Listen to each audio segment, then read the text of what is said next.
भगवते वासुदेवाय।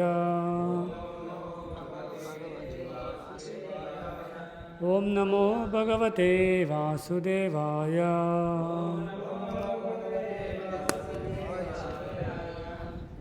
చదువుతున్నది శ్రీమద్భాగవతము చతుర్థ స్కందం దక్ష యజ్ఞ విధ్వంసము శ్లోకం 2 నుంచి 4 వరకు.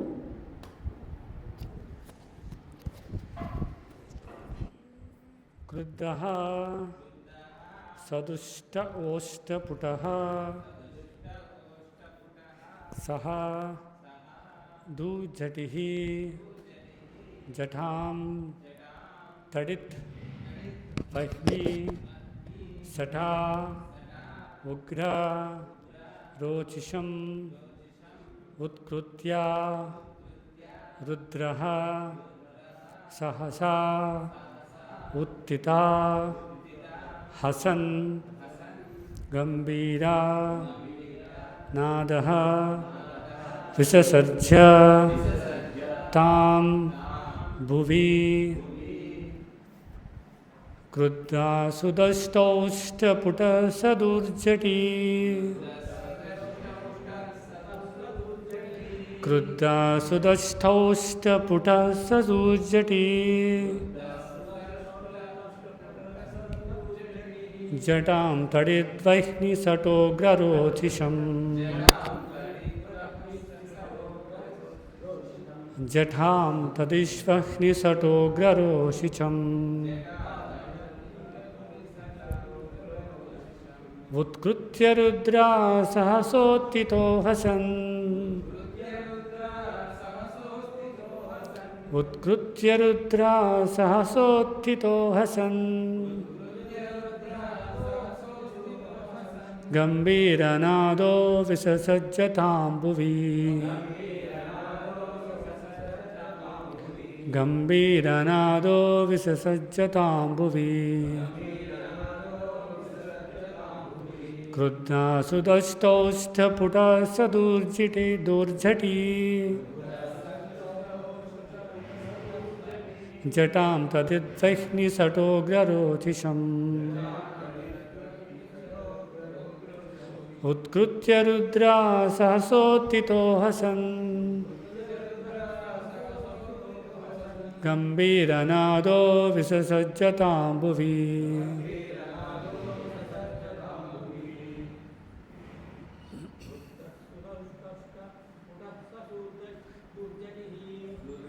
सुतस्तौस्तस्तुजटिः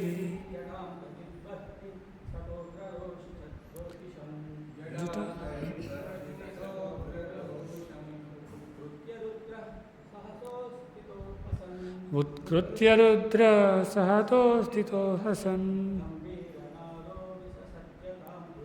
गंभीरनादो विससज्जतां भुवि क्रुद्धा सुदष्टौष्टपुटसदूर्झटी जटां तडिद्वह्नि सटोग्ररोचिषम्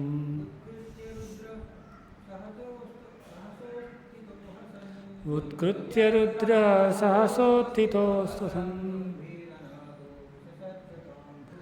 गंभीरनादो विससज्जतां भुवि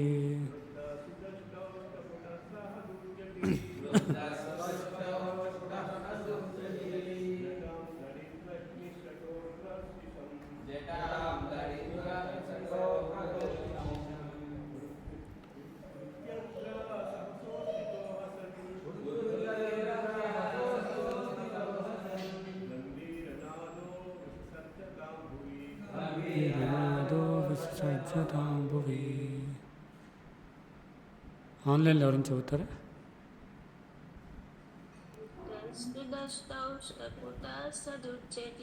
క్రుద్ధా సుదష్టౌష్టపుటసదూర్జటి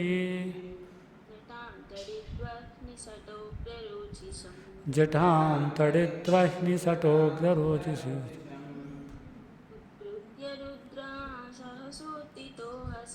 उत्कृत्य रुद्रा सहसोत्थितो हसन् గంభీరనాదో విససజ్జతాంబువి.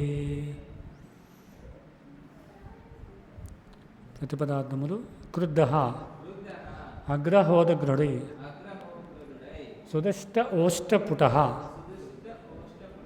పెదవిని కొరుకుచు సహ అతడు శివుడు ధూజటి జటాజూటధారి జటాం ఒక జటను తడిత్ మెరుపు వహ్ని అగ్ని సట శిఖ ఉగ్ర ఘోరముగా రోచిషం జ్వలించునది ఉత్కృత్య ఓడబెరికి రుద్ర శివుడు సహసా ఒక్కమారుగా ఉత్థిత నిలబడి హసన్ అట్టహాసము చేయుచు గంభీర గంభీరమగు నాద నాదము విససజ్జ కొట్టెను తాం దానిని జుట్టును భువి నేలపై. తాత్పర్యము మరియు భాష్యం ఇచ్చినటువంటి వారు అభయ చరణారవింద భక్తి వేదాంత స్వామి శ్రీల ప్రభుపాద్.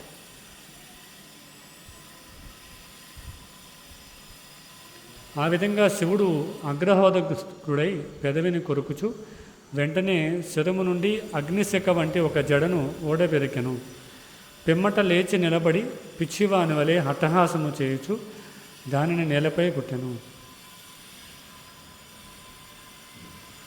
3-4 శ్లోకాలు కూడా చూద్దాం. 2వ శ్లోకానికి భాష్యం లేదు. తతోతికాయస్తనువా స్పృశన్ దివం సహస్రబాహుర్గణరుక్ త్రిసూర్యదృక్ కరాలదంష్టో జ్వలదగ్నిమూర్ధజ కపాలమాలీ వివిధోత్యథాయుధ. అంతటా ఆకాశమంతా ఎత్తైన వాడును 3 సూర్యుల ఎంత తేజోమయుడును అగు భయంకరుడైన నల్లని అతుకాయుడొకడు ప్రత్యక్షమయ్యాను. అతని దంతములు మిగుల భీకరములై ఉండ శిరోజములు జ్వలించు అగ్నివలే ఉండెను. తన 1000 హస్తములందు వివిధ ఆయుధములు దాల్చి ఉండి అతడు కపాలమాలను ధరించి ఉండెను. 4వ శ్లోకం.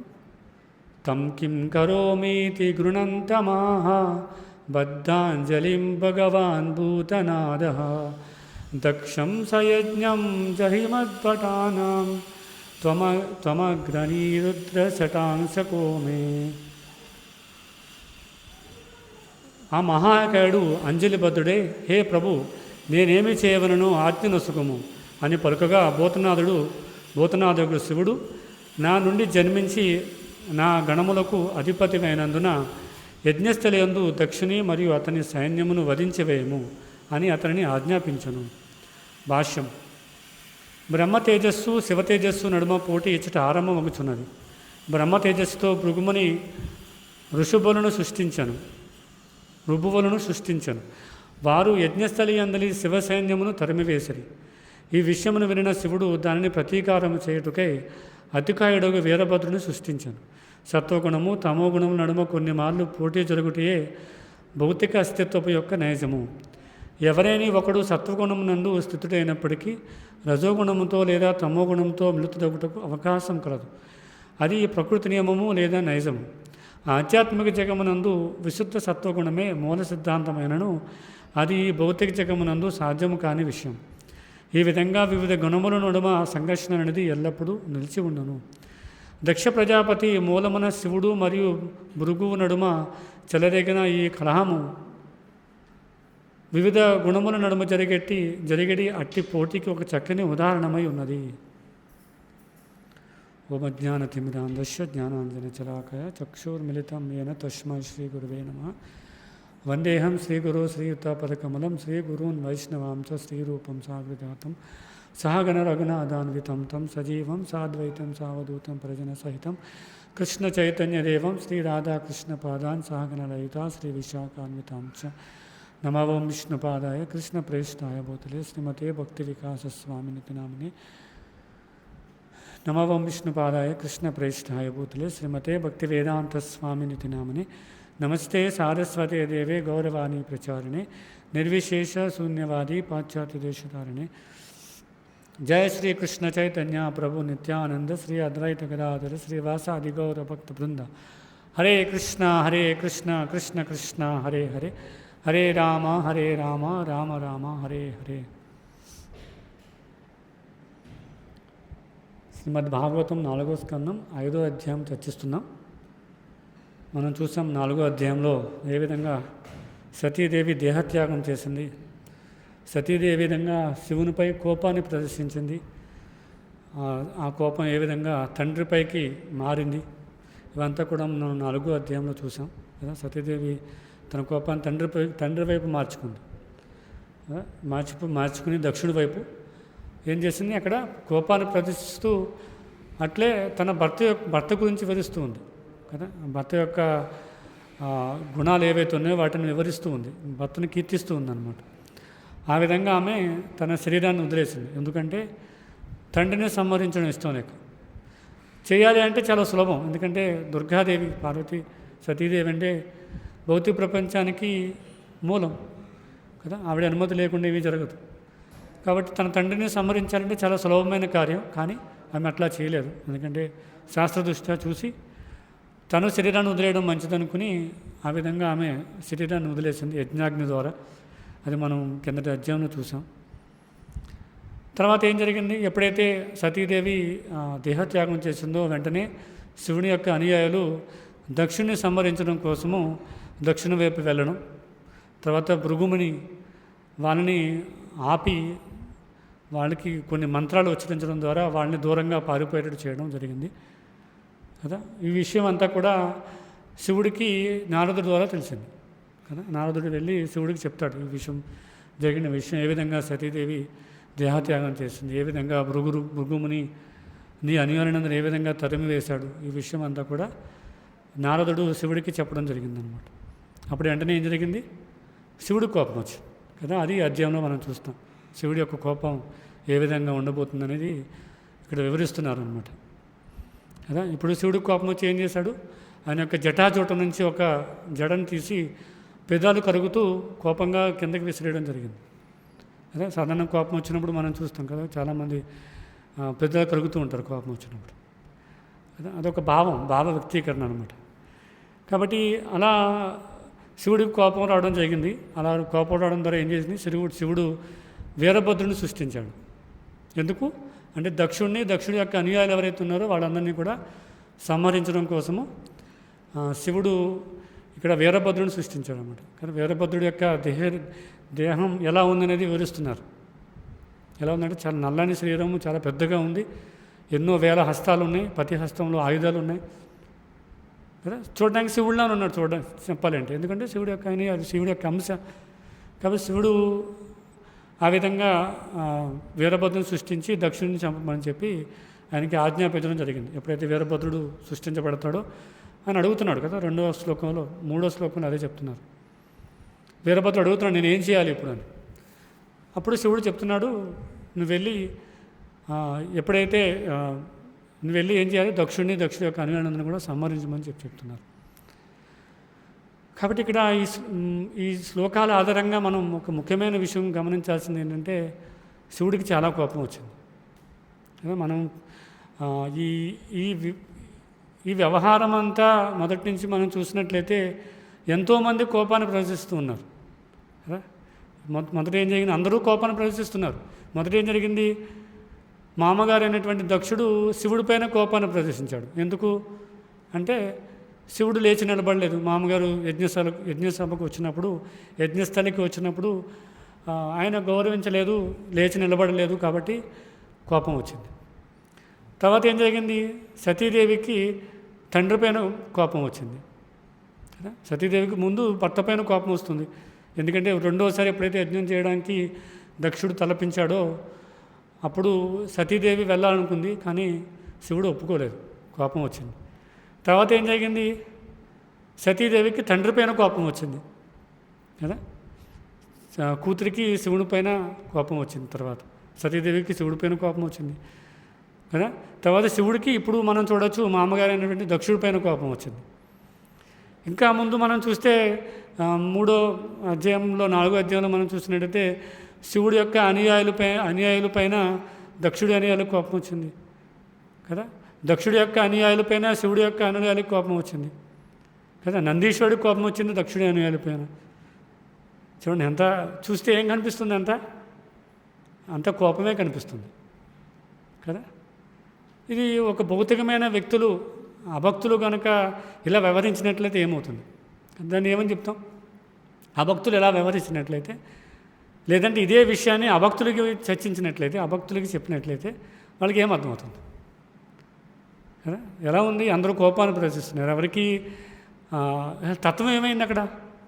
అందరూ ఎవరు పెడితే వాళ్ళు కోపాన్ని చూపిస్తున్నారు. శివుడు మామగారి పైన చూపిస్తున్నాడు, మామగారు అల్లుడి పైన చూపిస్తున్నాడు, సొంత తండ్రి కూతురి పైన చూపిస్తున్నాడు, కూతురు తండ్రి పైన చూపిస్తుంది కదా. వాళ్ళ అనుయాయులు వీరి అనుయాయుల పైన చూస్తే తత్వం అంతా ఏమైపోయింది? వీళ్ళందరూ అసలు తత్వాన్ని అర్థం చేసుకోలేదా? అసలు శాస్త్ర అవగాహన లేదా? ఈ విషయాన్ని సాధారణంగా ఇప్పుడు మనం యూట్యూబ్లో రికార్డ్ చేస్తున్నాం, చాలామంది చూసే అవకాశం ఉంది కదా. ఈ వీడియోని మనం చర్చించే విషయాలన్నీ కూడా చాలామంది అభక్తులు కూడా చూస్తూ ఉంటారు. వాళ్ళు చూస్తున్నప్పుడు ఇదేంటి హరే కృష్ణ వాళ్ళు ఎలా ఉన్నారు, వాళ్ళు భాగవతం చెప్తున్నప్పుడు ఎప్పుడు వీళ్ళు వాళ్ళపైన కోపం చేసుకున్నారు, వీళ్ళ కోపమైన కోపం చూపించారు, వాళ్ళు వీళ్ళపైన యుద్ధం చేశారు, వాళ్ళు వీళ్ళని సంహరించారు, ఎప్పుడు ఇదే చర్చిస్తున్నారేంటి? మరి తత్వం అంతా ఏమైపోయింది? శాస్త్రం అలా చెప్పట్లేదు కదా. మనం చూస్తే అభక్తులకి సాధారణ కర్మిష్యులకి ఈ విషయం అర్థం కాదన్నమాట. ఎందుకు? శాస్త్రాలు కూడా అవే చెప్తున్నాయి. మనం ఇక్కడంటే చర్చిస్తున్నాం, మన శాస్త్రాలు ఏం చెప్తున్నాయి? చాలామంది అభక్తులకి అది భక్తులకి అర్థం కాదు ఈ విషయం.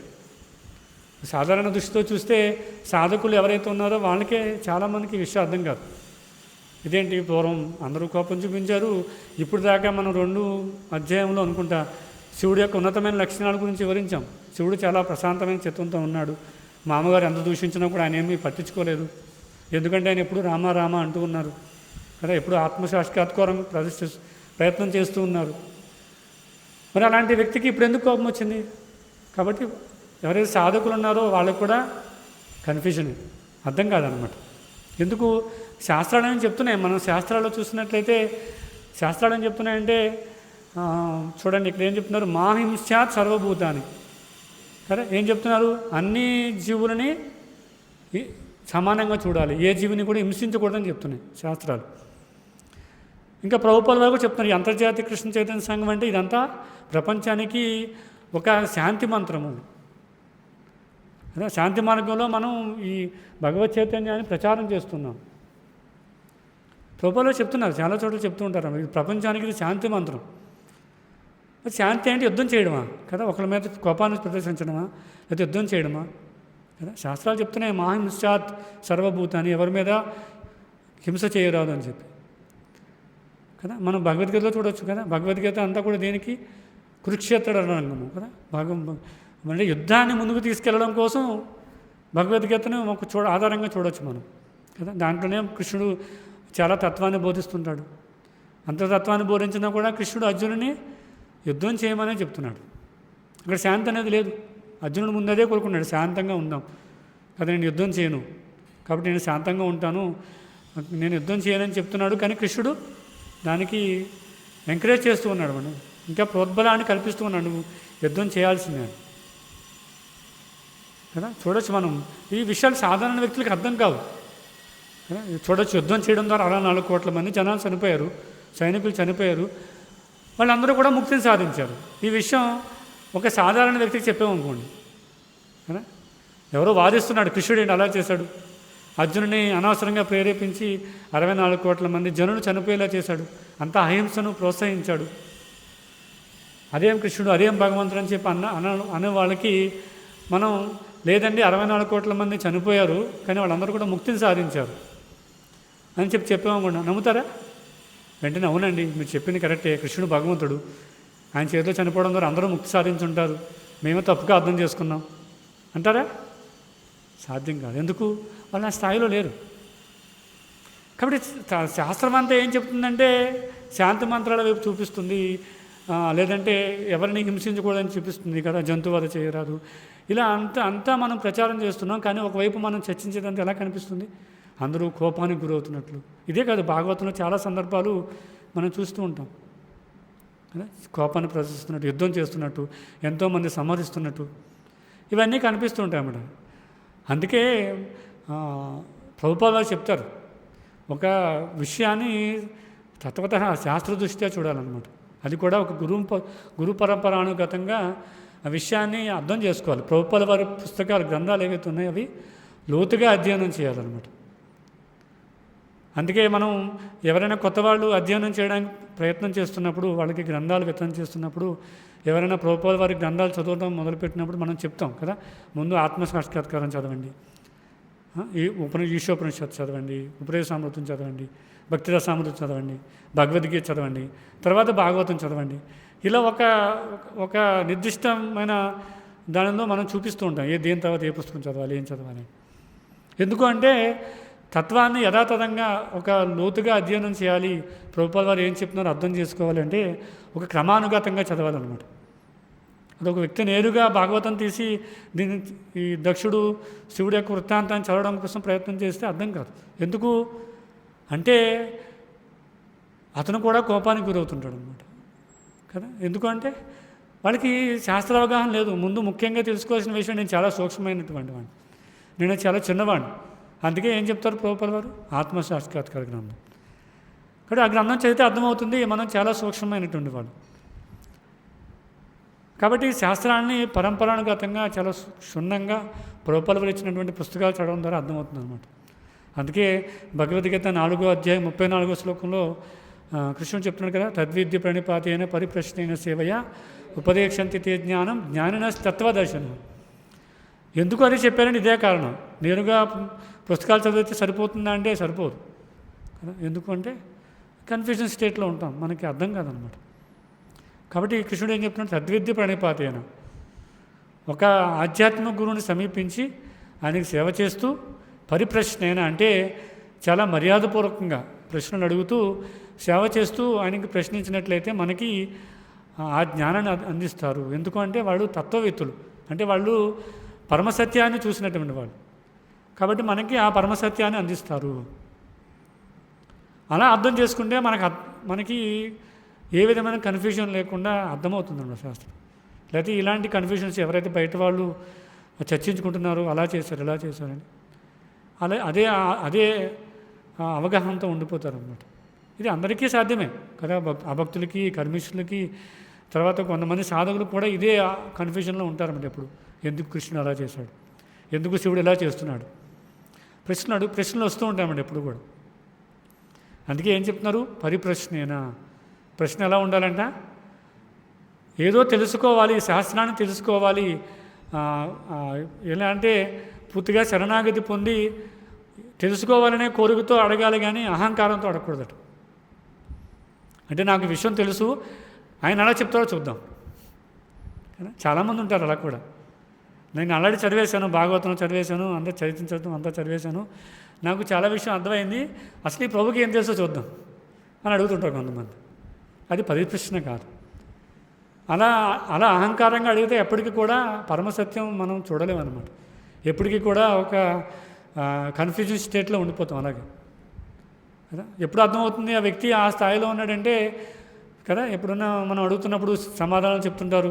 ప్రవచనాల మధ్యలో ఏదైనా ప్రశ్న అడుగుతుంటే, ఏదైనా శ్లోకం అడుగుతుంటేనో, లేదంటే ఏదన్నా పూర్వం వృత్తాంతం చరిత్ర ఏదైనా అడుగుతానో, మహాభారతంలో రకరకాల క్యారెక్టర్లు అడుగుతుంటాను, అవన్నీ అనుగుణంగా చెప్పగలుగుతుంటారు.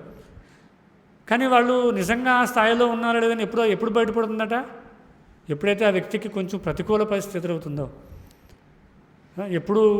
ఎప్పుడు సక్రమంగా జరగదో, పరిస్థితులు సక్రమంగా ఉండవో, అప్పుడు ఆ వ్యక్తిత్వం బయటపడుతుంది అనమాట. అంటే ఇప్పుడు దాకా నువ్వు చేసింది ఏంటంటే తత్వాన్ని ఏదో పైపైన అధ్యయనం చేస్తున్నావు అంతే, లోతుగా అధ్యయనం కాలేదు, పూర్తిగా పరమసత్యం అర్థం కాలేదు. ఎందుకు, పరిప్రశ్న అనేది లేదు, గురువుకి సేవ చేయడం అనేది లేదు, అహంకారంగా ప్రశ్నిస్తూ ఉన్నాం. కాబట్టి ఏమవుతుంది, అది ఎంతకాలమైనా కూడా అది నిగూఢంగా సూక్ష్మంగా లోపల ఉండిపోతుంది అన్నమాట. అందుకే పరిప్రశ్న అనేది చాలా చాలా ముఖ్యమైనటువంటిది. ఎలా చేయాలి, సేవ చేస్తూ, గురువుకి సేవ చేస్తూ ప్రశ్నిస్తూ ఉండాలి. మరి సేవ లేకుండా ఎప్పుడూ ప్రశ్నిస్తున్నా కూడా ప్రమాదమే. ఎందుకు, కొన్ని విషయాలు సేవ చేయడం ద్వారా సాక్షాత్కారం పొందుతాం అన్నమాట కదా. మనం కొంతమంది చూడండి సేవ చేస్తూనే ఉంటారు, చాలాసార్లు ప్రశ్నలు అడగరు. క్లాసులో కూడా ప్రశాంతం కూర్చుని ఉంటుంటారు, వింటుంటారు. ఎప్పుడు ప్రశ్నలు అడిగినట్టుగా ఏదో తత్వాన్ని చూపిస్తున్నట్టుగా తెలిసిన వ్యక్తిలా కనిపించరు, కానీ సేవలో మాత్రం బాగా నిమగ్నం అవుతారు. ఆ వ్యక్తి ఎప్పుడైనా ప్రతికూల పరిస్థితులు ఎదురైనా కూడా సేవను అలా కంటిన్యూ చేసుకుని వెళ్ళిపోతుంటాడు. అతని వ్యక్తిత్వాన్ని బయట ప్రదర్శించడం, అది ఉండకూడని వ్యక్తిత్వం బయటపడదు.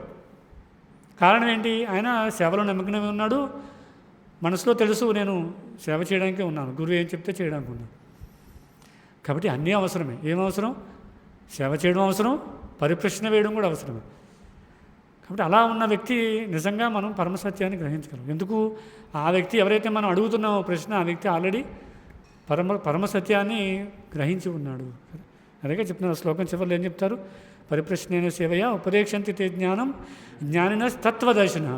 తత్వాన్ని దర్శించిన వ్యక్తి కాబట్టి మనం అలా సేవ చేస్తూ ఉంటే, పరిప్రశ్నలు అడుగుతూ ఉంటే మనకి ఆ జ్ఞానాన్ని అందిస్తారని చెప్తారన్నమాట. కాబట్టి ఇక్కడ వ్యవహారం అంతా కోపం వైపే నడుస్తూ ఉంది. ఎన్నో అధ్యాయాలుగా కదా, మొదటి అధ్యాయం చూసాం, రెండో అధ్యాయం చూసాం, మూడో అధ్యాయం, నాలుగో అధ్యాయం చూస్తున్నాం. అంతా కూడా కోపాన్ని ప్రదర్శిస్తున్నట్టే కనిపిస్తూ ఉంది కదా. మన భౌతిక ప్రపంచంలో కూడా చూడండి, సాధారణంగా కోపం రావడానికి 5 ముఖ్యమైన కారణాలు ఉంటాయట. ఒక వ్యక్తికి కోపం రావడానికి 5 ముఖ్యమైనటువంటి కారణాలు ఉంటాయంట కదా. మొట్టమొదటి కారణం ఏంటి అంటే, నేను ఎవరినైనా కంట్రోల్ చేయాలి, ఒక వ్యక్తిని నేను నియంత్రణలో ఉంచుకోవాలి, లేదా ఒక విషయాన్ని, ఒక సందర్భాన్ని కంట్రోల్ చేయాలనుకున్న వ్యక్తి అది కంట్రోల్ చేయలేకపోతున్నాడు అనుకోండి, వెంటనే కోపం వస్తుంది కదా. నేను ఎవరినో నియంత్రించాలనుకుంటున్నాను.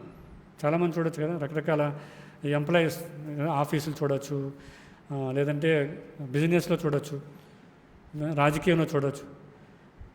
వాళ్ళు ఏమనుకుంటారు? నేను నియంత్రించాలి, ఒక వ్యక్తిని, ఒక సభ్యుని నేను నియంత్రించాలి, ఒక సంఘాన్ని నేను నియంత్రించాలి కదా, నా కింద ఎంప్లాయీస్ని నియంత్రించాలి. ఇలా అనుకున్న వ్యక్తి అవతల వ్యక్తి నియంత్రించబడడానికి ఇష్టం లేదనుకోండి, ఏమవుతుంది? వెంటనే కోపం వస్తుంది, యు ఆర్ డిస్మిస్డ్ అంటారు కదా. జాబ్లోంచి ఎందుకు తీసేస్తాడు? ఆ వ్యక్తి అతని చేత నియంత్రించబడడానికి సిద్ధంగా లేడు, ఆపోజిట్గా మాట్లాడుతున్నాడు, చెప్పిన పని చేయట్లేదు. ఏం చేస్తాడు? వెంటనే కోపం వచ్చి తీసి పంపేస్తాడు. మనం శాస్త్రంలో కూడా చూడవచ్చు, హిరణ్యకశిపుడు ఏం చేశాడు? ప్రహ్లాదుని నియంత్రించడం కోసం ప్రయత్నం చేశాడు కదా. వెంటనే ఏమైంది? ప్రహ్లాదుడు నియంత్రించబడట్లా కదా. అడిగాడు, నువ్వు ఇప్పుడు దాకా నేర్చుకునే శాస్త్రం ఏంటి ఆయన అని చెప్తే, అన్నిటికీ మూలం శ్రీహరిని నామాన్ని ఎవరు జపిస్తారో వాళ్ళు మళ్ళీ ఈ భౌతిక ప్రపంచంలోకి రారు అని ఇలా ఉపదేశాలు కూడా మొదలుపెట్టాడు. వెంటనే కోపం వచ్చింది. ఎందుకు? సొంత పుత్రుడినే నియంత్రించలేకపోతున్నాడు, ఇదేనా నా బతుకు, ఇదేం బతుకురాబో అనుకున్నాడు. కాబట్టి వెంటనే కోపం వచ్చి ఏం చేశాడు? సొంత పుత్రుడినే సంహరించడం కోసం ప్రయత్నం చేశాడు. కాబట్టి ఒక కారణం ఏంటి అంటే కంట్రోల్ చేయాలనుకోవడం కదా. తర్వాత ఇంకొక కారణం మనం ఎక్స్పెక్ట్ చేయడం కదా. ఎవరి దగ్గర నుంచి మనం ఒక విషయాన్ని ఎక్స్పెక్ట్ చేసామనుకోండి, అది కాకపోతే వెంటనే కోపం వస్తుంది కదా. ఉదాహరణ, శాస్త్రంలో ఒక ఉదాహరణ చూడండి. ఎవరు? దుర్వాసముని. దుర్వాసముని అంబరీష్ మహాదేవ్ నుంచి చాలా విషయాన్ని పొందాలనుకున్నాడు, చాలా గౌరవాన్ని పొందాలనుకున్నాడు, ఎక్స్పెక్ట్ చేశాడు ఆయన దగ్గర నుంచి. కానీ ఏం జరిగింది? చాలాసేపు ఎదురు చూస్తూ ఉన్నాడు. అప్పటికే సమయం అయిపోతుంది, ద్వాదశి పాలన సమయం అయిపోతుంది. కాబట్టి పక్కన ఉన్నటువంటి వాళ్ళందరూ కూడా, వాళ్ళ అనుయాయులు అందరూ కూడా ఏం చేశారు? మీరు మంచినీళ్ళు స్వీకరించండి, అది ఆహారంతో సమానము, లేదా ఒక పరిస్థితిలో సమానం కాదు. కాబట్టి మంచినీళ్ళు స్వీకరించమంటే ఫోర్స్తో ఆయన మంచినీళ్ళు స్వీకరించడం, ఈయనకి అది నచ్చలేదు. ఎందుకు? ఆయన చాలా గౌరవాన్ని ఎక్స్పెక్ట్ చేశాడు ఆయన దగ్గర నుంచి. నేను వచ్చే వరకు వెయిట్ చేస్తాడేమో, నేను వచ్చే వరకు వెయిట్ చేయాల్సిందే ఖచ్చితంగా, ఎందుకు నేను చాలా గొప్పవాడిని. కాబట్టి అప్పుడు ఎప్పుడైతే అది నెరవేరలేదో వెంటనే కోపం వచ్చింది. అంబరీష్ మహారాజుని సంహరించడం కోసము ఒక అసురుని సృష్టిస్తాడు కదా. తర్వాత మూడో కారణం ఏంటంటే, ఎవరైనా నేను ఒక విషయాన్ని చెప్పడానికి ప్రయత్నం చేస్తున్నాను అనుకోండి, అది ఒప్పుకోకపోతే కోపం వస్తుంది కదా. నేను ఏదో ఒక ఒపీనియన్ ఉంది, నేను ఏదో చెప్దాం అనుకోండి, ఎలా చేద్దామని అనుకుంటున్నాను, కానీ దాన్ని అంగీకరించలేదు, ఏమవుతుంది? వెంటనే కోపం వస్తుంది. చూడండి కదా, మనం ఎప్పుడైనా మీటింగ్ జరుగుతుంది అనుకోండి, మీటింగ్లో ఒక వ్యక్తి చాలా ప్రయత్నం చేస్తాడు, మీటింగ్లో నేను ముందు 2-3 రోజుల నుంచి ఒక చిట్టా తయారు చేసుకుంటాడు. ఈ మీటింగ్లో నేను ఇవి పెడదాం అనుకుంటున్నాను. ఇలాంటి విషయాలు చెప్తే అందరూ కూడా హర్షిస్తారు, నన్ను అందరూ కీర్తిస్తారు, నాకు ప్రమోషన్ వస్తుంది. చాలా బాగుంటుంది. ఎంతో ఎక్స్పెక్ట్ చేసి రాత్రి పగలు నిద్రపోకుండా ఎంతో ప్రాజెక్ట్ తయారు చేసి కదా, ఎంతో పవర్ పాయింట్ ప్రజెంటేషన్లు ఎంతో తయారు చేసి అంతా సిద్ధం చేసుకుంటాడు. ఎప్పుడైతే మీటింగ్లో కూర్చుంటాడో మీటింగ్లో అంతా ఎక్స్ప్లెయిన్ చేస్తుంటే ఎవరికి నచ్చదు కదా. యజమాని ఇదేంటయ్యా ఇలా చేసావు, ఇదేంటి సిల్లీగా ఉంది నువ్వు చేసిందంతా అనడం. ఏమవుతుంది, వెంటనే అక్కడి నుంచి లేచి వెళ్ళిపోతాడు. కోపం కదా. ఏదో చెప్దాం అనుకున్నాను, దీనివల్ల నాకు మంచి రిజల్ట్ వస్తుంది, అందరూ నన్ను కీర్తిస్తారు, గౌరవిస్తారు అని అనుకున్నాను, కానీ అది సాధ్యం కాలేదు. వెంటనే ఏమవుతుంది, కోపం వస్తుంది, అక్కడి నుంచి లేచి వెళ్ళిపోతుంది. చూడొచ్చు కదా, మన భౌతిక ప్రపంచంలో చూడొచ్చు, ఎన్నో సంఘటనలు జరుగుతూ ఉంటాయి. ఎంతోమంది కీర్తిస్తామని అనుకుంటారు కదా. ఎవరు రాజకీయ నాయకుడు పెద్ద సభకు వస్తాడు, ఎవరు పట్టించుకోవద్దనుకోండి, ఏమవుతుంది, ఆయన ఎక్స్పెక్టేషన్ ఏంటి, నన్ను అందరూ గౌరవిస్తారు, నేను అక్కడికి వెళ్తే నేను చెప్పేది అందరూ కీర్తిస్తారు, నేను చెప్పింది అందరూ యాక్సెప్ట్ చేస్తారు. ఏమవుతుంది కదా. మనం అసెంబ్లీ చూడొచ్చు, అసెంబ్లీలో ఏం జరుగుతుంది, ఏదో అనుకుని వెళ్తారు, కానీ అందరూ విరుద్ధంగా ఓట్లు వేస్తున్నారు అనుకోండి, అసెంబ్లీ నుంచి వాకౌట్ చేసి వెళ్ళిపోతారు. కారణం ఏంటి అంటే, నేను చెప్పింది వినరా, నేను చెప్పిన దానికి ఎంత నీచంగా చూస్తారా అనే కోపం. కాబట్టి దీనివల్ల ఏమవుతుంది, ఇక మూడో కారణం ఆ విధంగా కూడా కోపం వస్తున్నారు. ఇంకా నాలుగోది, ఎవరైనా ఇన్సల్ట్ చేస్తే. ఇన్సల్ట్ చేయడం అంటే రకరకాలుగా ఉంటుంది. ఎవరైనా సరైన గౌరవం ఇవ్వకపోతే, లేదంటే అతని దగ్గర ఉన్నటువంటి ఏదైనా విలువైన వస్తువు దోచుకుని వెళ్ళిపోతే కదా, ఏమవుతుంది, వెంటనే కోపం వస్తుంది. ఎందుకు అంటే గౌరవించాలి, ప్రతి ఒక్కరు కూడా నన్ను బాగా గుర్తించాలనే ఆలోచన, అంటే ఎక్స్పెక్టేషన్స్ ఎక్కువ ఉంటాయి. కాబట్టి ఎవరైనా ఇన్సల్ట్ చేసినా, లేదంటే చాలా తక్కువగా చూసినా ఏమవుతుంది, వెంటనే కోపం వస్తుంది. కానీ శాస్త్రం ఏం చెప్తుంది, ఎవరైతే ఒక వ్యక్తి తక్కువగా చూసుకుంటాడో, తనను తాను తక్కువగా చూసుకుంటాడో, అతను పక్క వాళ్ళ దగ్గర నుంచి ఎక్కువ గౌరవాన్ని ఎక్స్పెక్ట్ చేయడట కదా. ఎందుకంటే శాస్త్రం చెప్తుంది, మనం శాస్త్రం చూస్తే ఏం చెప్తుంది, జీవి యొక్క స్థితి ఏంటంటే కదా, బాలాగ్ర శతభాగస్య కదా, వెంట్రుక యొక్క కొనభాగంలో 10,000వ వంతు జీవి యొక్క స్థితి, ఆయన యొక్క ఆత్మ యొక్క స్థితి అదనమాట. తాత్వత తెలుసుకున్న ఒక వ్యక్తి, నా స్థితి ఇంతే కదా, నేను చాలా తుచ్చమైన వాడిని, చాలా చిన్నవాడిని అని అనుకున్న వ్యక్తి సాధారణంగా పక్క వాళ్ళ దగ్గర నుంచి మర్యాదను ఎక్స్పెక్ట్ చేయడు, మర్యాదను కోరుకోడు. కాబట్టి అతనికి ఏం ప్రాబ్లం లేదు. కానీ మర్యాద కోరుకునే వ్యక్తి సమాజంలోకి వెళ్ళినట్టు మర్యాద దొరుకుతుంది అనుకోండి, ఆ మర్యాద వల్ల ఏమవుతుంది, అహంకారం పెరుగుతుంది, ఇంకా ఎక్కువ మర్యాద కోరుకుంటాడు. అంతేగాని దాంతో సాటిస్ఫై తగ్గడు. కాబట్టి ఎలా చూసినా కూడా వ్యక్తి నేను చాలా అల్పుణ్ణి, చాలా సూక్ష్మమైనటువంటి అని అనుకున్నాడు అనుకోండి, ఏ కూడా ఉండదు, వాడికి ఎలాంటి కోపం రాదు. కానీ చాలా గొప్పవాడిని, నన్ను మించిన వాడు లేడు, సమాజంలో నేను పలానా కులానికి నేను పెద్దవాడిని కదా, పలానా మతానికి నేను పెద్దవాడిని, పలానా సంఘానికి నేను పెద్దవాడిని, ఇలా ఎప్పుడూ సరిపోల్చుకుంటూ ఉండి సమాజంలోకి వెళ్ళినప్పుడు ఆ విధమైన గౌరవం దక్కలేదనుకోండి, వెంటనే కోపం వస్తుంది కదా. తర్వాత ఇంకొక కారణం ఏంటంటే విసుగు చెందడం. విసుగు చెందడం అంటే ఏదో కావాలని కోరుకుంటాం, అది దక్కదు. లేదంటే మన దగ్గర ఉన్న వస్తువు ఎవరో దోచుకుపోయారు. ఉదాహరణకి మనం రైల్లో ప్రయాణం చేస్తున్నప్పుడు వాష్రూమ్కి వెళ్తూ మొబైల్ అక్కడ బెర్త్ మీద పెట్టేసి వెళ్ళిపోయాం అనుకోండి, వచ్చేటప్పటికి ఆ మొబైల్ లేదు, ఏమవుతుంది, అంతా వెతుకుతాం కదా, మొత్తం ఆ భోగి అంతా వెతుకుతారు, అందరిని అడుగుతుంటారు, వేరే వాళ్ళు ఫోన్ తీసుకుని రింగ్ ఇవ్వడం మొదలు పెడుతుంటారు, ఎంతో ప్రయత్నం చేస్తారు, గంట వెతుకుతారు, 2 గంటలు వెతుకుతారు, ఒక పూట వెతుకుతారు, కానీ దొరకదు. ఏమవుతుంది, వెతికి విసుగు చెందుతారు. ఆ విసుగు చెందిన తర్వాత ఏమవుతుంది, కోపం వస్తుంది, తీసుకున్న వాడిపోయిన ఎవడివిడు నాశనం అయిపోవాలి, అలాంటి వాడు నా మొబైల్ తీసుకుంటే సరే నాశనం అయిపోవాలి కదా, వాళ్ళ కుటుంబం అంతా నాశనం అయిపోవాలి, వాళ్ళ పిల్లలు ఉంటే పిల్లలు కూడా నాశనం అయిపోవాలి, వాడికి జాబ్ ఉంటే జాబ్ పోవాలి. చూడొచ్చు, మా ఆడవాళ్ళు తిడుతుంటారు కదా, వీడు నాశనం అయిపోను, వీడి జీవితం మొత్తం కోల్పోను, అది ఇదేని మొత్తం తిడుతుంటారు అన్నమాట. ఎందుకు, విసుగు కలిగింది కదా, ఇష్టమైన వస్తువు ఏదో లాక్కెళ్ళిపోయేది ఎవరు, కాబట్టి ఏమవుతుంది, వెంటనే విసుగు చెందుతారు అన్నమాట. కాబట్టి ఇలా మనం సెల్ఫ్ టెస్ట్ చేసుకున్నట్లయితే, మనం ఆత్మ పరిశీలన చేసినట్లయితే మన కోపం ఎందుకు వస్తుందంటే ఖచ్చితంగా ఈ 5 కారణాలు ఉంటాయన్నమాట. 5 కారణాలు ఉండొచ్చు, 5లో ఏదో ఒక కారణం ఉండొచ్చు అనమాట కదా, ఖచ్చితంగా ఉంటుంది. కాబట్టి ఇలా కోపం రావడానికి కారణాలు చూస్తే మనం ఇక్కడ దక్షుడై ఉండొచ్చు, లేకపోతే శివుడై ఉండొచ్చు, సతీదేవి అయి ఉండొచ్చు కదా, వాళ్ళ యొక్క అనుయాయులు ఉండొచ్చు. వీరందరికీ రకరకాల పరిస్థితుల్లో కోపం రావడం గల కారణాలు కూడా ఇదే కదా. దక్షుడికి ఎందుకు వచ్చింది కోపం? మొట్టమొదటి యజ్ఞం చేస్తున్నప్పుడు కోపం మొదలైంది. అది ఎందుకు వచ్చింది కదా? గౌరవం దక్కలేదు. తన అల్లుడైనటువంటి శివుడు లేచి నిలబడలేదు కాబట్టి కోపం వచ్చింది. ఎందుకు అంటే నేను చాలా గొప్పవాడిని, అక్కడ దక్షుడు నేను చాలా చిన్నవాడిని, శివుడు చాలా గొప్ప వైష్ణవుడు అనే ఆలోచన లేదు కాబట్టి నేను చాలా గొప్పవాడిని అనుకున్నాడు. అందరి దగ్గర నుంచి గౌరవాన్ని కోరుకున్నాడు. అందరూ గౌరవించారు అదే సభాస్థలిలో అందరూ లేచి నిలబడ్డారు. ఒక బ్రహ్మదేవుడు, ఎందుకంటే బ్రహ్మదేవుడు తండ్రి కాబట్టి ఆ హోదాలో లేచి నిలబడలేదు. శివుడు స్థాయి వేరు, శివుడు పరిస్థితి వేరు కాబట్టి ఆయన లేచి నిలబడలేదు. మిగతా అందరూ గౌరవించారు కానీ సరిపోలేదు. ఎందుకు? శివుడు కూడా గౌరవించాలి నన్ను కాబట్టి వెంటనే కోపం వచ్చింది. సతీదేవికి ఎందుకు కోపం వచ్చింది కదా? సతీదేవికి కోపం వచ్చిందంటే భర్త నుంచి ఏదో ఎక్స్పెక్ట్ చేసింది. భర్త పర్మిషన్ ఇస్తాడు నేను వెళ్ళొద్దామని ముందు అనుకుంది కానీ భర్త ఒప్పుకోలేదు. భర్త పైన కోపం వచ్చింది. పోనీ తీరా ఇంటికి వచ్చాక తండ్రి గౌరవించి తండ్రి చక్కగా ఆప్యాయతగా పిలిచి అలా ఉందా అంటే అక్కడ అది లేదు కాబట్టి వెంటనే ఏమైంది? ఆ కోపం భర్త పైన కోపం తండ్రి పైన ట్రాన్స్ఫర్ అయింది. అప్పుడు భర్త పైన కోపం పోయింది కదా. మరి శివుడికి ఎందుకు కోపం వస్తుంది అప్పుడు? కానీ మనం అర్థం చేసుకోవాల్సిందంటే తత్వతः అర్థం చేసుకోవాలి. ఇవి భౌతిక పరంగా చూస్తే అందరూ సమానంగానే కోపాన్ని ప్రదర్శిస్తున్నట్టుగా, అందరూ ఈ 5 కారణాలతోనే ప్రదర్శిస్తున్నట్టుగా కనిపిస్తుంది. కానీ శాస్త్ర దృష్ట్యా చూస్తే ఎన్నో ఉదాహరణలు ఉన్నాయి. ఉదాహరణకి హనుమంతుడు కదా.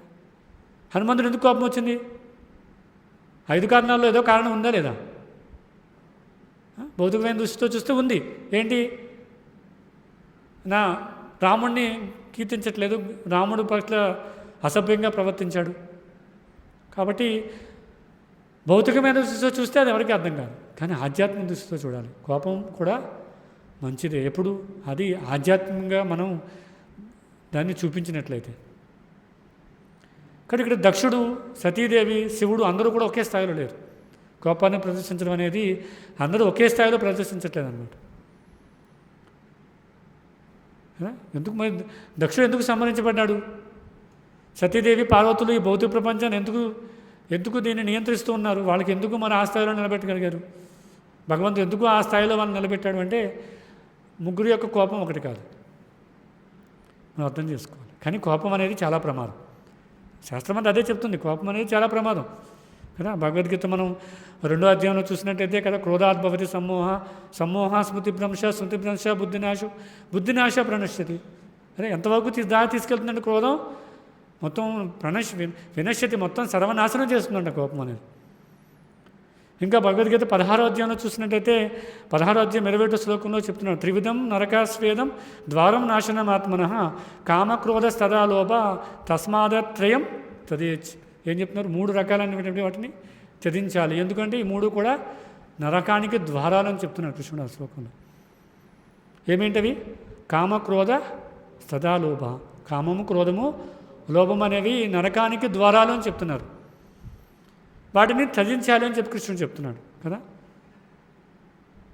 అంటే అంత ప్రమాదకరమైనది కోపం. మరి ఆ కోపాన్ని ప్రదర్శిస్తూ కృష్ణుడు మరి వీళ్ళిద్దరిని ఎందుకు అంత ఇంపార్టెన్స్ ఉన్నటువంటి పరిస్థితుల్లో భౌతిక ప్రపంచంలో ఎందుకు నించోబెట్టాడు అంటే కారణం ఏంటంటే వాళ్ళు ఈ భౌతికమైన కోపాన్ని ప్రదర్శించలేదు, అది ఉన్నతమైంది. అదే ఉదాహరణ చైతన్య మహాప్రభు కూడా జగమాయ పట్ల కోపాన్ని ప్రదర్శించారు. మరి అదే చైతన్య మహాప్రభు ఏం చెప్తున్నారు కదా, రోజు మనం చదువుతాం కదా, తృణాదపి సునీచేన తరోరేవా సహిష్ణున అమానేనా మానేదేనా కీర్తనీయ సదాహరి. చైతన్య మహాప్రభు స్వయంగా చెప్తున్నారు అది. మరి అదే చైతన్య మహాప్రభు జగమాయ పట్ల తీవ్రమైన కోపాన్ని ప్రదర్శించారు. ఆయన ఏమీ ఆయుధాన్ని చేపట్టలేదు కదా. కలియుగంలో కృష్ణుడు చైతన్య మహాప్రభు అవతరించి ఆయన ఏమీ ఆయుధాన్ని చేపట్టలేదు జనులను మార్చడం కోసం, కానీ కోపాన్ని ప్రదర్శించారు. అప్పుడే కానీ అందుకే కానీ నిత్యానంద ప్రభు ఏం చెప్తారు, మనం కలియుగంలో ఉన్న మహాప్రభు మనం ఏ విధమైన ఆయుధాన్ని చేపట్టకూడదు కాబట్టి వీళ్ళిద్దరిని కూడా క్షమించి వదిలేయండి అని చెప్తున్నారు. మరి ఆ కోపాన్ని ఏ విధంగా అర్థం చేసుకోవాలి? హనుమంతుడు ప్రదర్శించినటువంటిది ఇవన్నీ ఎలా అర్థం చేసుకోవాలంటే అందుకే ప్రభుపాదులు వారు చెప్తున్నారు, శాస్త్రాన్ని పరంపరానుగతంగా చాలా లోతుగా పరిశీలన చేయాలి. ప్రభుపాద వారి పుస్తకాలు చదవాలి. ఆ గ్రంథాలు చదివినట్లయితే అర్థమవుతుంది ఎవరి కోపం ఎలాంటిది, అందరిది సమానం కాదనే విషయం అర్థమవుతుంది అనమాట. అది చాలా చాలా ముఖ్యమైనటువంటిది. అందుకే శాస్త్రాల్లో క్రోధాన్ని ఖండించినా కూడా ఒక పరిస్థితిలో ఆసనమవుతూ ఉంటుంది కదా. భక్తులు కూడా ఒక్కొక్కసారి, సాధకులు ఒక్కొక్కసారి కోపాన్ని చూపుతున్నట్టు కనిపిస్తుంటారు. కింద స్థాయిలో ఎవరైతే సేవ చేస్తుంటారో వాళ్ళపైన కదా. లేదా ఇప్పుడు కన్స్ట్రక్షన్ జరుగుతూ ఉంటుంది చూడండి, ఇక్కడ రకరకాల మందిరాలు నిర్మిస్తూ ఉన్నాం. వీటిలో ఎవరో బయట వాళ్ళు వచ్చి పనిచేస్తూ ఉంటారు. వాళ్ళపైన ఒక్కొక్కసారి అడుస్తూ ఉంటాం, కేకలేస్తూ ఉంటాం, కోపాన్ని ప్రదర్శిస్తున్నట్టు కనిపిస్తూ ఉంటుంది కదా. చాలామంది బయట వాళ్ళు ఏం చెప్తుంటారు, అదేంటి స్వామీజీ మీకు కూడా కోపం వస్తుందా, ఏమనుకుంటారు వాళ్ళు కదా. వీళ్ళేంటి ధోతి కుర్తా వేసుకున్నారు, స్వామీజీల్లో ఉన్నారు. సాధారణంగా స్వామీజీలు అంటే ఏమనుకుంటారు, శాంతి శాంతి శాంతి కదా. ఏం చెప్పినా కూడా రెండు చేతులు జోడించి చెప్పండి చెప్పండి కదా, మీ ఇష్టం అండి, ఇది ఎక్స్ప్రెస్ చేస్తారు సాధారణంగా కదా. మేము ఎక్కువగా చూస్తుంటాం బయట షాపులకి ఏదన్నా కొనడానికి వెళ్ళినప్పుడు, లేదంటే ఈ బయట వాళ్ళు వచ్చి ఇక్కడ పని చేస్తున్నప్పుడు, అలాంటప్పుడు మనం కోపాన్ని చూపిస్తున్నప్పుడు అవతల వాళ్ళు ఎవరో పక్క వాళ్ళు పక్కకి పిలిచి ఇదేంటి ఇలా మాట్లాడుతున్నారేంటి స్వామీజీ, మీ కోపం రాదు కదా అన్నట్టు. మరి భౌతికమైన వ్యవహారంలో చూస్తే నిజంగానే అనిపిస్తుంటుంది ఇదేంటి కోపం, కానీ అది అవసరం. ఎందుకు, భౌతిక ప్రపంచంలో జనులు ఆ విధంగా ఉన్నారు, వాళ్ళు దోచుకోవడం కోసం ప్రయత్నం చేస్తున్నారు కదా. భగవంతుడి యొక్క ధనాన్ని దోచుకోవడానికి ప్రయత్నం చేస్తున్నారు, భగవంతుడి యొక్క సమయాన్ని దోచుకోవడానికి ప్రయత్నం చేస్తున్నారు. కానీ అలాంటి వాళ్ళకి ఏం చేయాలి? అదే కదా కృష్ణుడు అర్జునుడికి మొత్తం ఉపదేశం ఇచ్చింది అదే కదా. ఏంటి, అందరూ కూడా అధర్మవతులుగా ఉన్నారు కాబట్టి యుద్ధం చేయాల్సిందే. అప్పుడు యుద్ధం చేయకపోతే ఏమవుతుంది కదా, యుద్ధం చేయకపోతే ఏమవుతుంది, సమాజం అంతా కూడా అల్లకొల్లం అయిపోతుంది. మొత్తం సమాజం, ఈ రాజ్యం మొత్తం కూడా కౌరవుల చేతిలోకి వెళ్ళిపోతుంది. వాళ్ళు అప్పటికే ఎన్నో దుర్మార్గాలు చేసి ఉన్నారు కదా, ఆతతాయిన అన్నారు. అప్పటికే ఎన్నో ఆతతాయిన పనులు చేసి ఉన్నారు కాబట్టి వాళ్ళని ఖండించకపోతే ఏమవుతుంది, అందరూ కూడా అధర్మవతులు అయిపోతారు. కాబట్టి వాళ్ళందరినీ కూడా సంహరించాలి. అందుకే ఏదో వితండవాదనం చేస్తూ ఉంటే కుదరదు కదా. కృష్ణుడు ఎందుకు అలా అర్జునుని యుద్ధంలో నిమగ్నం చేశాడు, 64 కోట్ల మంది చనిపోయారు దానివల్ల కదా. భక్తులు సాధకులు అయినటువంటి వాళ్ళు ఎలా ఉన్నారు, కాషాయం వేసుకున్నారు, కోపడుతున్నారేంటి, అవునా కదా. కదా ప్రభుపాలు కూడా చూడండి, వాళ్ళ శిష్యులపైన ఎన్నోసార్లు అరవడం, కోపడడం మనం చూస్తూ ఉంటాం. సాధారణ దృష్టి చూస్తే అర్థం కాదు, ఇదేంటి స్వామీజీ కోపడుతున్నారేంటి. అందుకే ఏం చేయాలి, తత్వతః అర్థం చేసుకోవాలి. ఎందుకంటే ఈ భౌతిక ప్రపంచంలో ఈ గుణాలు, ఇదే 4వ శ్లోకంలో చెప్తున్నారు, గుణాల ప్రభావం ఉంటుంది. ఈ తమోగుణం రజోగుణం పైన, రజోగుణం తమోగుణం పైన, తమోగుణం సత్వగుణం పైన, సత్వగుణం రజోగుణం పైన, ఎప్పుడు ఇలా ఎన్నో మిశ్రమాలు కలుస్తూ ఉంటాయి. 84 లక్షల రకాలుగా మిశ్రమం జరుగుతూ ఉంటుంది. కాబట్టి ఈ మిశ్రమాలో భాగంగా ఈ అరిషడ్వర్గాలు ఏవైతే ఉన్నాయో, కామ క్రోధ లోభ మర్మత్సరాలు ఏవైతే ఉన్నాయో ఇవన్నీ కూడా ప్రదర్శితమవుతూ ఉంటాయి. వీటిని పూర్తిగా నిర్మూలించడం అనేది సాధ్యమే కాదు కదా. నియంత్రించగలం కానీ పూర్తిగా నిర్మూలించలేం. కాబట్టి దాన్ని ఏం చేయాలి, వాటిని భగవంతుడి యొక్క సేవలో నిమగ్నం చేయాలి. అందుకే భక్తియుత సేవలో సాధకులు ఎవరైతే ఉన్నారో వాళ్ళు, మనందరం కూడా ముఖ్యంగా 3 విషయాలు అర్థం చేసుకోవాలట మన సాధనలో భాగంగా. మొట్టమొదటి విషయం ఏంటంటే మన సొంత ఆత్మని పవిత్రీకరణ చేసుకోవడం కదా, ప్యూరిఫికేషన్. మన హృదయాన్ని పవిత్రీకరణ చేసుకోవడం. రెండో విషయం ఏంటంటే విద్యుక్త ధర్మంలో నిమగ్నం కావడం. ఎవరికి ఏ విధమైన కార్యం ఇవ్వబడిందో కదా, విద్యుక్త కర్మ, దానిలో నిమగ్నం కావడం. మూడోది భగవంతుడి యొక్క ఆనందం కోసం పనిచేయడం. ఈ 3 చాలా చాలా ముఖ్యమైనటువంటి విషయాలు అన్నమాట. మొట్టమొదటి విషయం ఏంటి, హృదయాన్ని పవిత్రం చేయడం కదా. ఆ పవిత్రీకరణ ఎలా జరుగుతుందంట అంటే, ఒక వ్యక్తి విద్యుక్త ధర్మంలో నిమగ్నం కావడం ద్వారా హృదయం పవిత్రం అవుతుంది. అది ఒక్కొక్క స్థాయిలో ఉన్నవాడికి ఒక్కొక్క విధంగా ఇవ్వబడుతుంది అనమాట కదా. హనుమంతుడి యొక్క విద్యుక్త ధర్మం ఏంటి, సేవ చేయడం. ఎలా చేశాడు, కోపాన్ని ప్రదర్శన చేశాడు. ఆయన ఏం తపస్సు చేయలేదు కదా, ఆయన ఏదో మూల కూర్చుని తపస్సు చేస్తూ కదా, కందమూలాలు తింటూ ఏదో మూల ఉండి అలా చేయలే. ఏం చేశాడు, కోపాన్ని ప్రదర్శించాడు. లంకని 75%, 75% లంకని దహనం చేశాడు. అని అనుకుంటే మిగతా 25% కూడా దహనం చేసి ఒక రోజులో మొత్తం పని కానించుకుని సీతాదేవిని తీసుకుని వచ్చేయగలడు. అంత శక్తిమంతుడు, అంత కోపాన్ని ప్రదర్శించాడు. ఆయన కోపాన్ని ప్రదర్శించినప్పుడంట ఆ దహనం ఏదైతే ఉందో కదా, మొత్తం ఆయన కోపం ప్రదర్శించినటువంటి తర్వాత బూడిదైపోయినటువంటి ఈ బూడిద వాసన తట్టుకోలేక రావణాసురుడు 70 సంవత్సరాలు ఆకాశంలో ఉండిపోయాడట. ఆయన యొక్క కోపం యొక్క తీవ్రత ఆ విధంగా ఉంది. రావణాసురుడు ఆ స్మెల్ని, ఆ దుర్గంధాన్ని, ఆ పొగని తట్టుకోలేక ఆకాశంలో ఉండిపోయాడు కొన్ని సంవత్సరాలు. అలాగే హనుమంతుడి యొక్క కోపం అంత ఉధృతంగా ఉంది. కానీ దేనికోసం చేశాడు? భగవంతుడి యొక్క ఆనందం కోసం చేశాడు. సీతాదేవిని ఆ పరిస్థితిలో చూడడం ఇష్టం లేక ఆ సీతాదేవిని ఎప్పుడైతే ఆ పరిస్థితిలో చూశాడో, ఆ పరిస్థితిలో చూసిన వెంటనే ఆయన కోపం వచ్చింది, తీవ్రమైన కోపం వచ్చింది. కాబట్టి మనం ఒక్కొక్క స్థాయిలో ఉన్న వ్యక్తికి ఒక్కొక్క విధమైన విద్యుక్త ధర్మం ఉంటుంది. ఆ విధంగా ఆ వ్యక్తి ఏం చేస్తాడు? హృదయాన్ని పవిత్రం చేసుకుంటాడు. ఆ పవిత్రమైన హృదయంతో ఏం చేస్తాడు? భగవంతుడి యొక్క ఆనందం కోసం, భగవంతుడి యొక్క ప్రీత్యర్థం కోసం పనిచేస్తూ ఉంటాడు.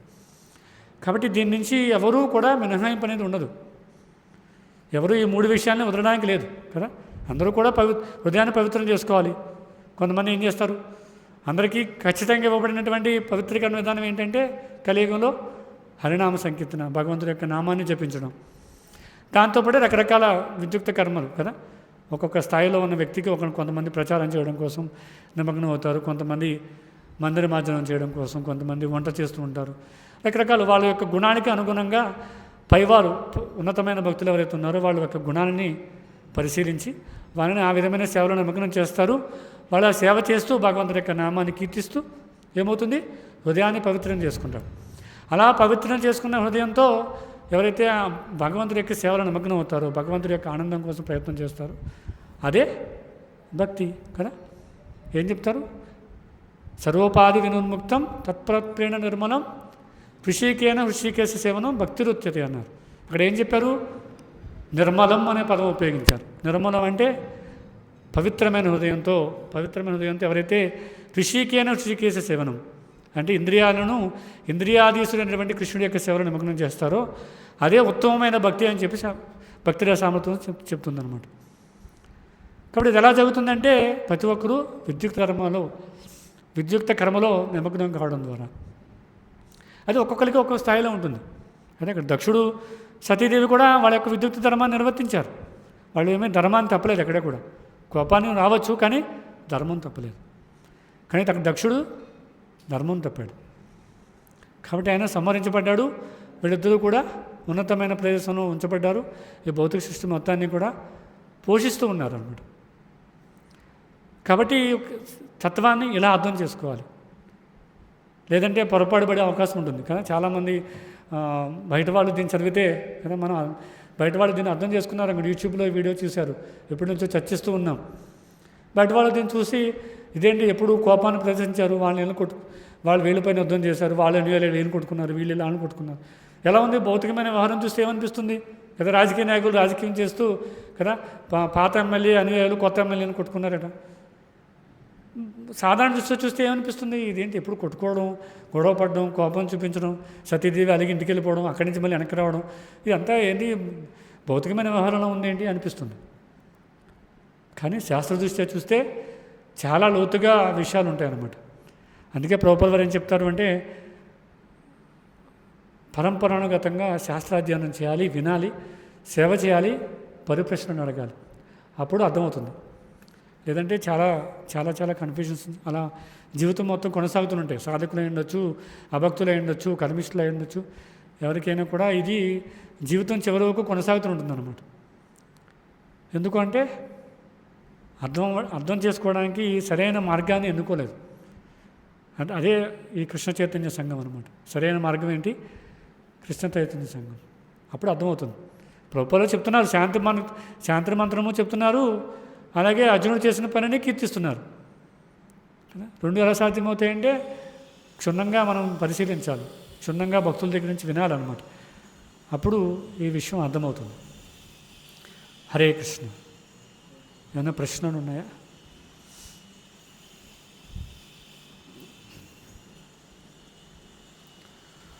ఎవరికైనా ఏమైనా ప్రశ్నలు ఉన్నాయా? సందేహాలు?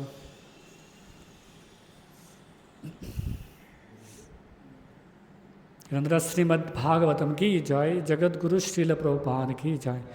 वाञ्छा कल्पतरुभ्यश्च कृपा सिन्धुभ्येव च पतितानां पावनेभ्यो वैष्णवेभ्यो नमो नमः।